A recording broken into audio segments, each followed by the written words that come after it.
Hey guys, how's it going? Glad you stopped by. Tonight we are going to make a tater tot casserole, and I made one similar to this a while back, but this one's different, and it's based on basically every casserole that was ever made in Minnesota. It's also called a Minnesota hot dish, and I guess, is my understanding from the little bit I read, in Minnesota you just don't call it a casserole, you call it a hot dish, which is kind of cool. But this one is essentially a tater tot casserole, and the one I made before was basically my sloppy Charlie's, which is hamburger and cream of celery and Lipton onion soup with tater tots on it and some cheese, which is pretty much how we eat our sloppy Charlie's. I recommend checking out that video, either the sloppy Charlie video or the casserole, either one. Both of them are hands down amazing. We eat sloppy Charlie's all the time. They're like a version of sloppy Joe. But this one has, not only does it have hamburger, but it has cream of chicken. I guess one of the requirements for it to be a true Minnesota hot dish, according to this article I read on the recipe, was to have at least 2 soups in it, whether it be cream of celery, cream of mushroom, cream of chicken, which is the one we're using tonight, but something of that nature. And this one kind of struck me as sounding good. I did change it up a little bit, but not by much. So, but I think we're gonna like it. Everything in it we should have in our pantry. It's kind of like a throw together dish. And yeah, so if you're new to my channel, welcome. I'm glad you stopped by. If you like this video, maybe you'll consider checking out some of my other videos. If you're returning or a new subscriber, because we have gained a few, we're growing all the time. Welcome back, and thank you for coming back and subscribing. That means I'm starting to do something right? Hey! Yeah, don't forget to like, subscribe, and share. Comments, always welcome. I try to respond to 99.5% of all comments, because if you take the time to comment, I should take the time to respond. All I ask with comments is be nice. You don't have to agree, just be nice. Think before you type. That's important, right?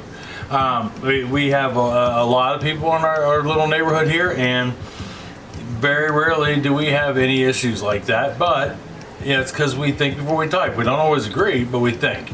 That being said, why don't we jump down here to the counter, and we will start making this bad boy. Hold on for me just 1 second. All right, we are down here at the stovetop, and things you'll need for this: you will need at least a bowl and a skillet. And that's pretty much it. 9x13 casserole dish, or at least something oven safe. You could probably even almost do this in your skillet if you have a big enough skillet. I didn't think about that, but we're gonna do a 9x13 at any rate. So first thing we're gonna do, now that we've got our skillet warmed up, I have my oven preheating to 450 degrees. That's kind of important. This literally takes, like, I don't know, 7 ingredients total, way less than 10 minutes put together, and then 30 minutes in the oven. But anyhow, in our skillet, I'm going to take 1 pound of hamburger, and we're going to get that crumbled up and going. And then I'm going to add, I've got 4 cloves of garlic, and I've pressed them. You can mince them, cut them, slice them, dice them, however you want. This meal is actually probably one of the more diversified meals that we've got. And then I'm gonna add a half of a medium onion, and I've diced it up finely. Got it nice and small. I know it doesn't look completely small at the moment because they're still stacked, but diced up onion. And then we're gonna cook this until the hamburger is brown and the onion is softened. All right, we have got our hamburger brown. Our onions are nice and softened. I can smell the garlic. It smells great. Two things I didn't mention. I cooked this on medium high, and I kept it moving because of the garlic. Garlic, if it burns, it gets real bitter, and that's something you definitely don't want. So we're gonna go ahead and turn our oven or our stove top off because we're done with it. and we are going to strain our hamburger to get the grease off of it. Now, you could ask yourself, why am I using the bowl to strain this with? I have a strainer in here also. I'll tell you why, because it's a really good answer. One thing you don't want to ever do when you're straining meat or like bacon grease or anything like that is put it down into your sink. I could have just set the strainer in the sink and done the same thing, but we don't want to do that. So I've strained all the grease off of that. Now, if you're new to my channel, I use 80-20 almost explicitly. I can't afford anything else. The meat prices have gone through the roof. So I'm just going to take that grease and pour it in there. Get most of it out of the bowl because we're going to use this bowl. I'm a firm believer in reuse and recycle. So today I spent about 7.5 hours out in the garden. Oh, there's our oven going off. We're getting it ready to start planting, and I'm adding some new beds. I'm hoping I'll have a little clip of it tomorrow for tomorrow's dessert video, and I think you'll be excited. I did a 3 by 18 foot bed for it's a new bed for tomatoes, and then I did a 12-foot long bed for our 20 new strawberry plants. Well, they're the roots. So we bought plants. If you buy them at the store, have gotten so ungodly expensive. So we order online, and when you order strawberries online, they come in roots, and you just bury the roots. It's kind of cool. All right, so we go ahead and put our onion, garlic, and hamburger in the bowl. Next thing we're going to put in the bowl is 2 cups of mixed vegetables. You can use any mixed vegetable you want. If you want broccoli and cauliflower, throw it in there. I'm using the mixed vegetables that have green beans, peas, carrots, and corn. And like I said, you use any one you want. There is no defined rule for vegetables, or if you don't like vegetables, I suppose you don't have to put any in there. Make it kind of boring, but you wouldn't have to. Plus, vegetables are good for you guys. You know, everybody should eat their vegetables. We eat garlic with at some point, almost every day, because garlic is really good for you. And we try to eat vegetables every day also, just because you should. Hey, hands down. All right, so we got our vegetables in there mixed up. Next thing I'm going to add is 1 10-ounce can of cream of mushroom. I love and hate that sound. And then we're going to add 1 can of cream of chicken.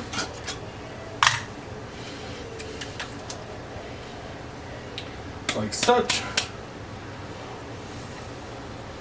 Which I think is a very weird combination, but I'll run with it. And then we're going to give this a good mix till everything is just coated. All right. We have our, everything is well combined. Looking, it actually looks really good. You know what? Hold on for me 1 second. Okay, sorry about that. There was a little bit of cream of chicken left in there. By a little bit, I mean about a 1/4 cup. And I just couldn't bring myself to just throw that away. So now we've got that mixed up. We have to grab our casserole dish, just like such. Mine has a lid, which makes it really nice to store in the fridge when you have leftovers, and or if you're making cookies or dessert.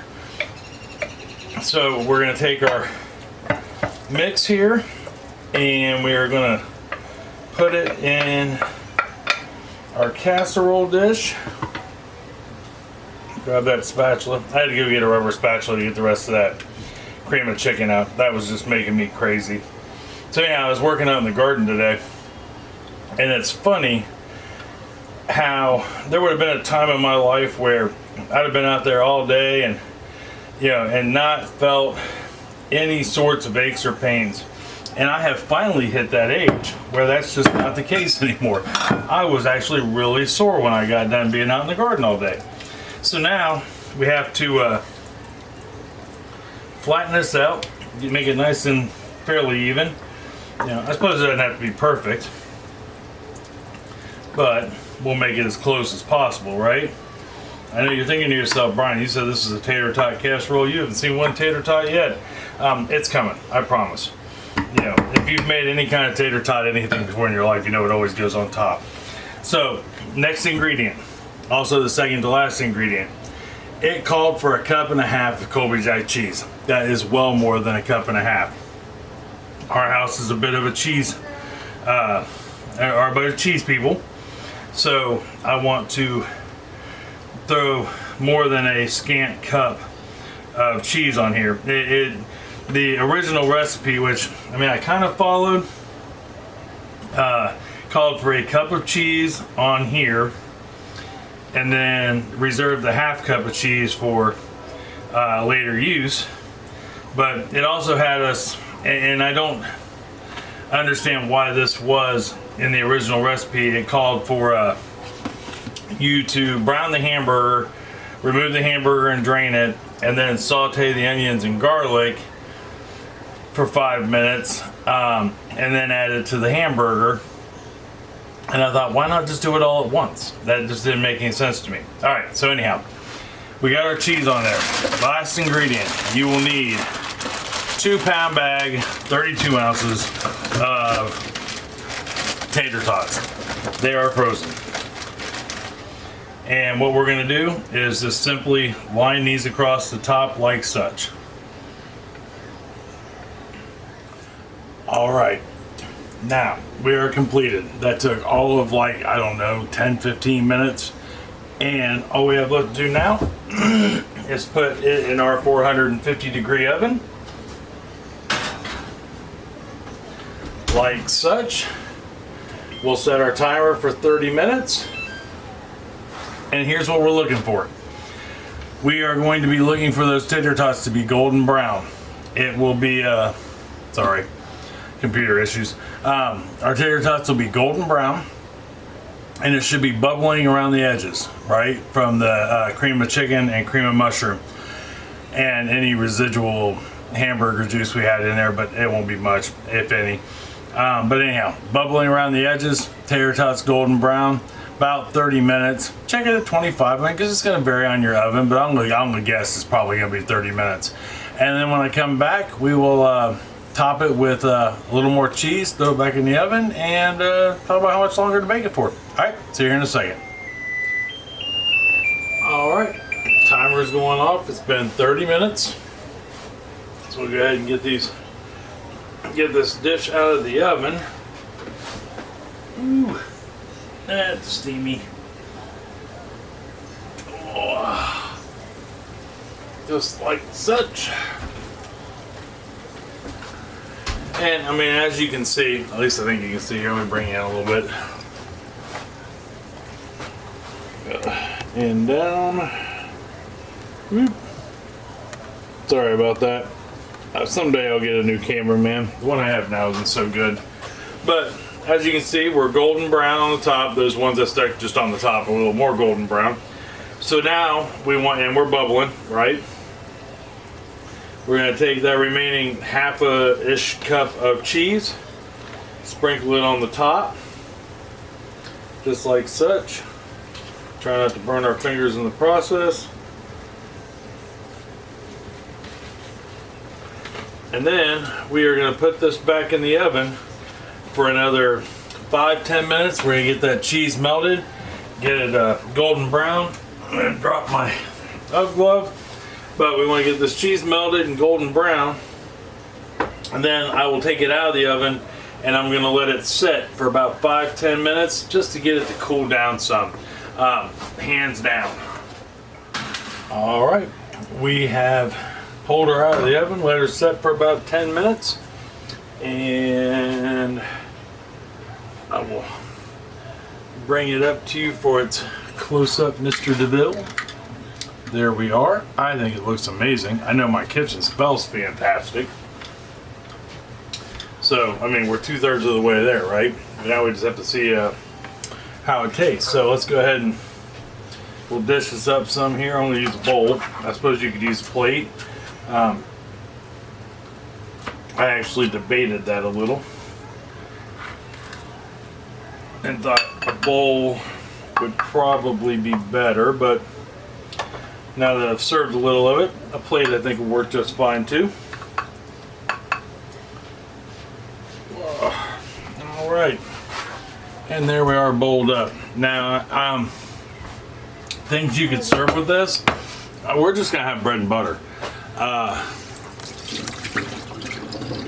There she is.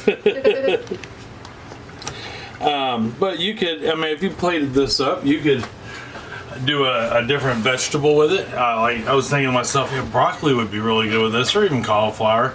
I know I mentioned those already to put in, or maybe even I don't know. I think this in itself with maybe a piece of bread, a good French or Italian bread, or homemade bread would be good, but or even something out of a grocery store name brand bread would be good. But anyhow, moving on, let's give this a shot. I mean, you can see even after 10 minutes it's still pretty hot. It did not as much as it cooled. Imagine trying to eat this straight out.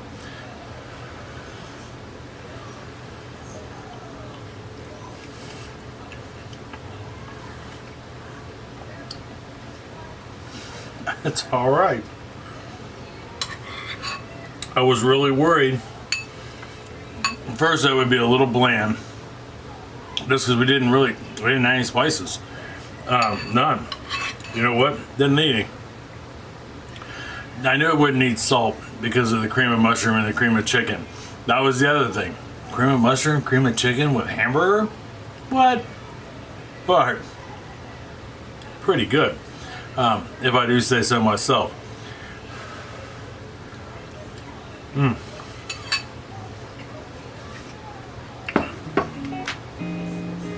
guys need to give this a try. That took all of 45 minutes total to make. The only thing you had to cut up was a half onion and some garlic. Really easy. You could even, if you want to cut a little more time off, put the cheese on at like the 25-minute mark. And I just let that go for an additional 5 minutes. And I checked it at 25 minutes, and it looked, I mean, it didn't look any different than it did at 30. So, and it was bubbling. So you could hit the 25-minute mark instead of the 30-minute mark, put your cheese on then, let it go for another 5 minutes, and you got a meal in about 40 minutes. You can't argue that. This would make a good weeknight meal, and I mean, you can keep the leftovers in the fridge. That would be a good dinner for the next day, or I mean, the whole family may kill it, because I know I'm going to load this bowl as soon as I get done talking to you. But if you do try this, let me know. Or if you do something similar, let me know. Like I said, I got a couple different ways to make a tater tot casserole, and I really like this one. A Minnesota hot dish is kind of the way to go. But like I said, let me know if you do, or if you have something different you do. I think it would be amazing to hear about. You can either leave me a comment down below, jump over to Facebook. I'm on there not every day, but about every other day. I just don't do the social media thing every day like some people do. Tomorrow for dessert, I think we are going to do that banana cake. That sounds absolutely delicious and divine. One of our old friends, Chastity, had mentioned it, and I thought, that sounds incredibly good. She thought it sounded incredibly good, so I thought, it sounded incredibly good. And I found a recipe that I reworked a little bit, so that way we could do a 2-layer 9-inch cake. And I think it's going to be amazing. I have no idea because we haven't tried it yet. We haven't made it yet. but I think it will be. So anyhow, I'm gonna go get this over to the table so we can eat supper. And until tomorrow for dessert, I love you. I love you very much, and I mean that from the bottom of my heart. Tell somebody else you love them and you love them very much. They may need to hear it. It's going to put a smile on their face either way it goes. It's going to make you feel good and probably put a smile on your face just to tell them. And if you make them this Minnesota hot dish, I guarantee they're going to put a smile on their face, add to a lot of conversation, and probably a pretty good evening. Heck, you could even invite the neighbors over. Maybe some guy walking the dog down the street. You just never know. You know, make a friend with this dish. That's important. So, till tomorrow for dessert, I love you. And I'll see you then. Talk to you later. Bye-bye.